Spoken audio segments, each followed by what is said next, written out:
vent souffle sur les plaines de la Bretagne armoricaine. Je jette un dernier regard sur ma femme, mon fils et mon domaine. Hakim, le fils du forgeron, est venu me chercher. Les druides ont décidé de mener le combat dans la vallée, là où tous nos ancêtres, de géants guerriers celtes, après de grandes batailles, se sont imposés en maîtres. C'est l'heure maintenant de défendre nos terres contre une armée de cimériens prête à croiser le fer. Toute la tribu s'est réunie autour du grand menhir pour invoquer les dieux afin qu'ils veuillent nous bénir. Après cette prière avec mes frères sans faire état de zèle, les chefs nous ont donné à tous des gorgées d'hydromel. Pour le courage, pour pas qu'il y ait de faille, pour rester grand et fier quand nous serons dans la bataille. Car c'est la première fois pour moi que je pars au combat, et j'espère être digne de la tribu de Dana. Dans la vallée, oh, de Dana, nanana. Dans la vallée, oh, j'ai pu entendre des échos. Dans la vallée, oh, de Dana, nanana. Dans la vallée, oh, le chant de guerre des héros.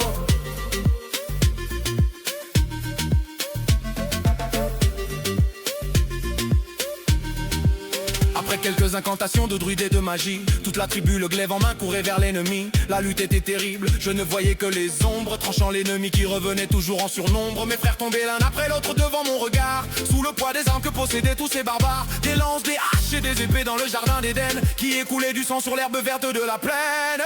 Comme ces jours de peine où l'homme se traîne à la limite du règne du mal et de la haine. Fallait-il continuer ce combat déjà perdu? Mais telle était la fierté de toute la tribu. La lutte a continué comme ça jusqu'au soleil couchant. De férocité extrême, plus d'acharnement. Fallait défendre la terre de nos ancêtres enterrés là, et pour toutes les lois de la tribu de Dana. Dans la vallée,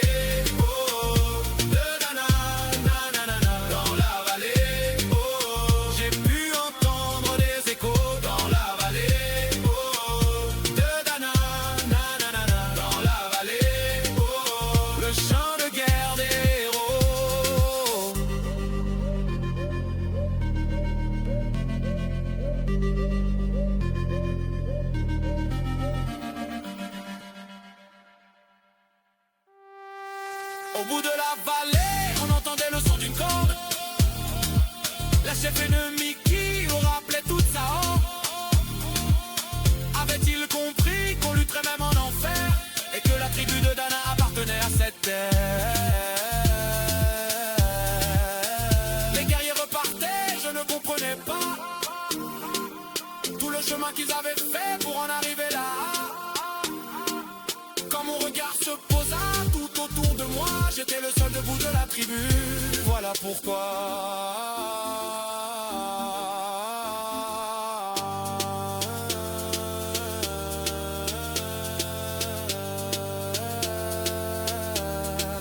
mes doigts se sont écartés tout en lâchant mes armes, et le long de mes joues se sont mis à couler des larmes. Je n'ai jamais compris pourquoi les dieux m'ont épargné de ce jour noir de notre histoire que j'ai compté. Le vent souffle toujours sur la Bretagne, dans la vallée.